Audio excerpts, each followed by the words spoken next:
I'm Diane Flynn, and I'm CMO here at GSV Labs. Welcome to our lab. As Mike mentioned at the beginning, we do three key things here. We accelerate individuals, we accelerate startups, and we accelerate corporations. On the individual front, we have our program Reboot, which he mentioned. Gets women current, connected, and confident to return to the workforce. We're very excited about that.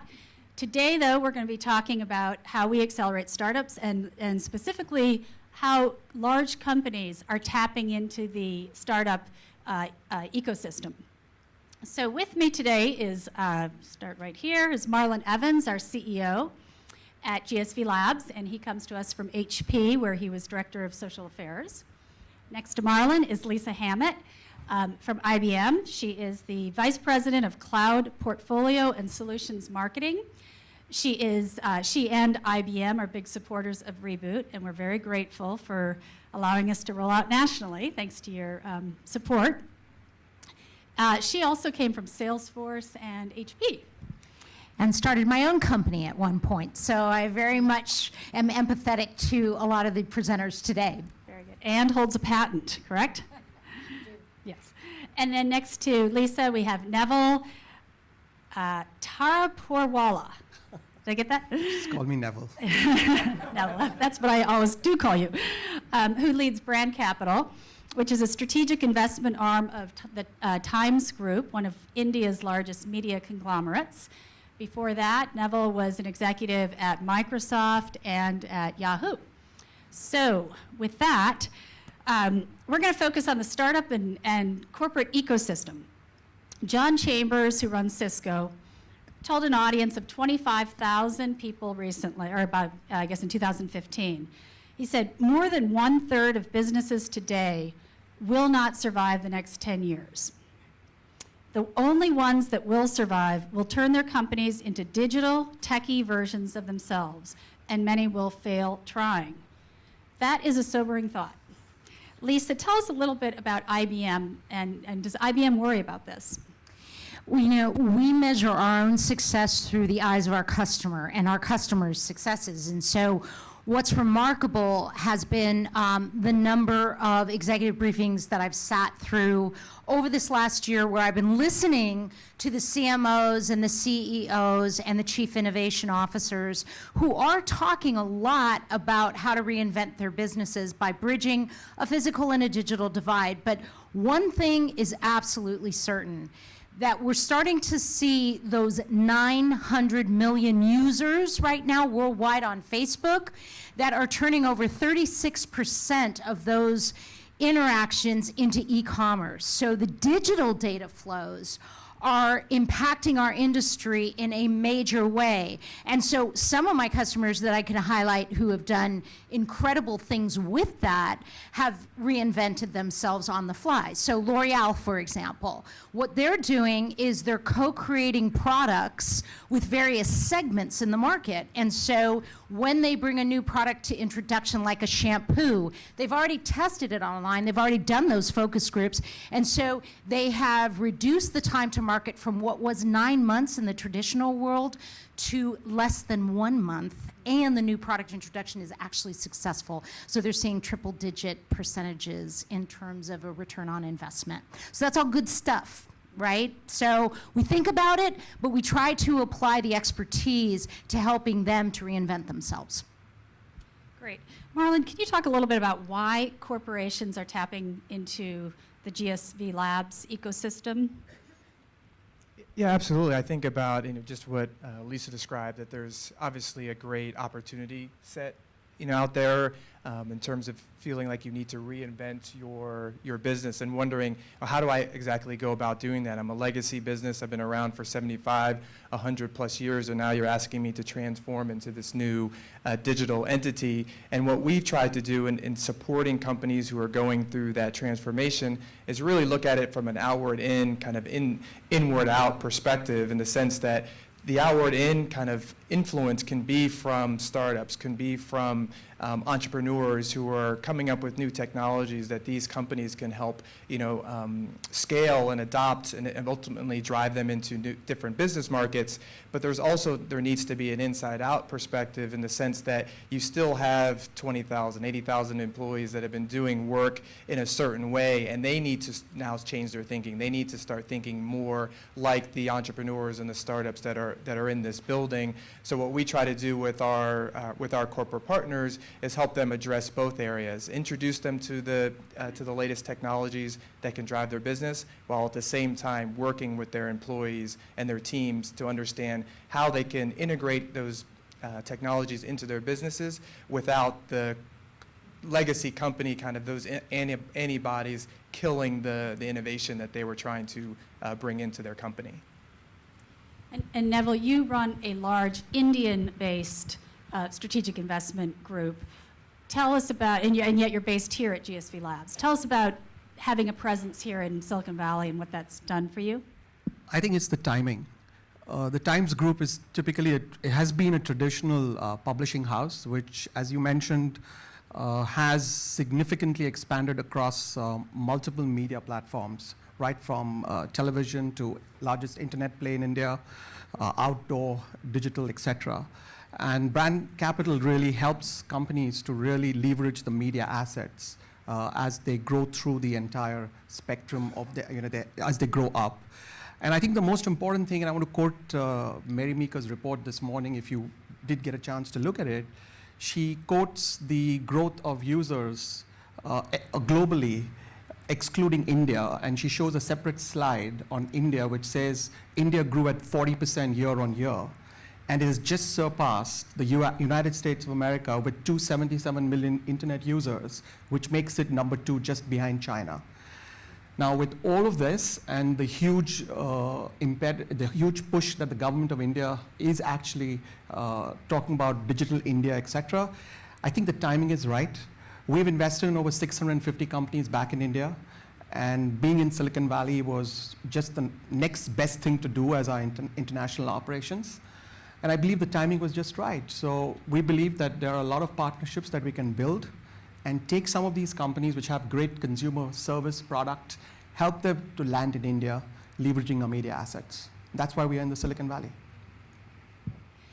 And Marlon, can you talk a little more specifically about the approach that GSV Labs uses with corporations to help stay ahead of the innovation curve? Yeah, we look at it in kind of four stages. Kind of the first step is thinking about what we call unencumbered innovation, where that's allowing employees to think outside of their four walls of their typical corporation and come to a place like GSV Labs and use this opportunity to think differently and to crowdsource innovation, if you will. So we have companies like 3M and Volkswagen who are sending their employees here on kind of little 6-week or 2-month boot camps to really learn about how they can do business differently, leveraging the assets that we have here at GSV Labs.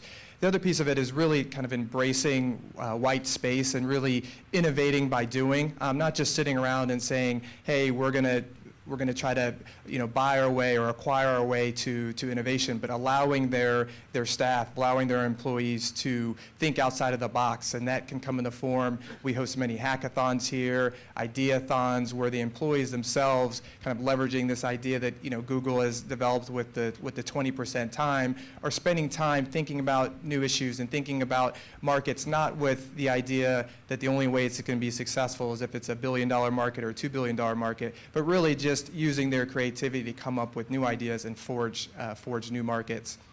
Third step along the way is really thinking about how we engage with the startup community, understanding that corporations are often speaking different languages than our startups. They're much further along, obviously, and are thinking about the world a little bit differently. So really serving as that connective tissue between the startup community and our corporate partners, and we do that in the form of accelerators. We host accelerators on behalf of AT&T and Intel, where we're helping to identify startups that are meeting a particular pain point for those companies and working with both the corporates and the startups to help really further that process along.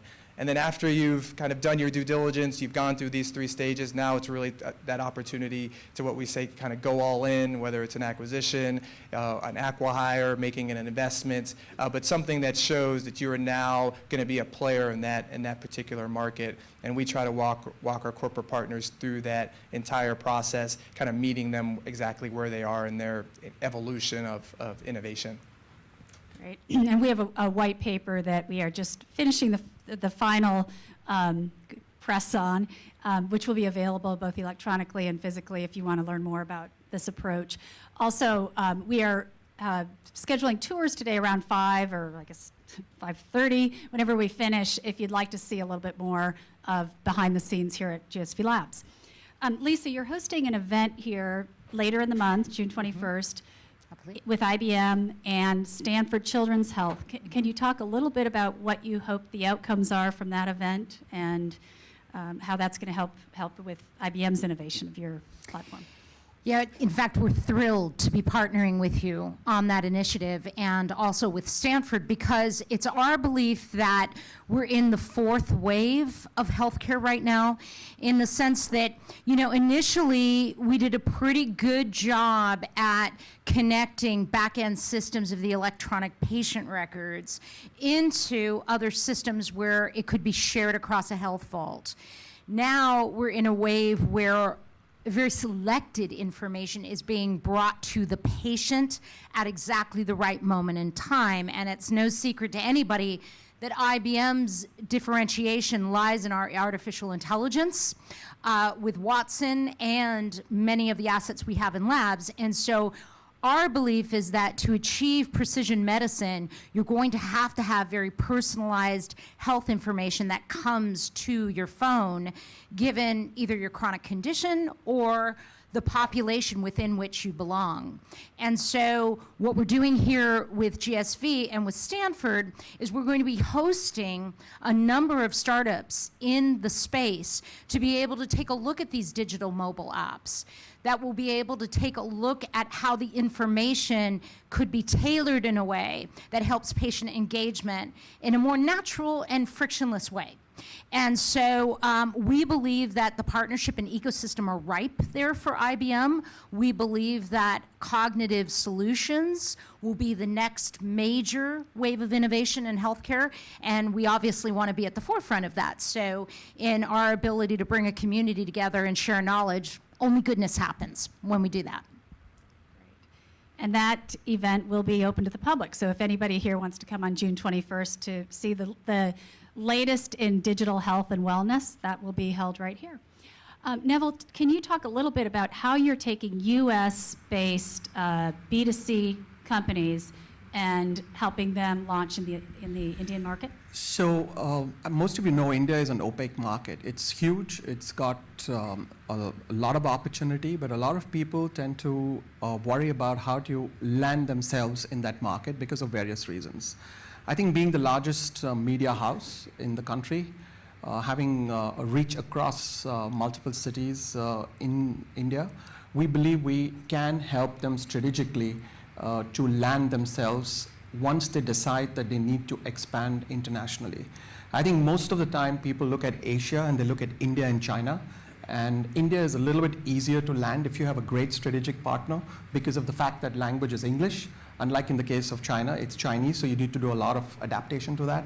So we believe that if we are here at this point in time, when companies are looking at their global expansion and India is on their radar, we believe that we can be a great partner. So we actually talk to these companies, we figure out what they want to do in India, and we help them build their blocks step by step for India.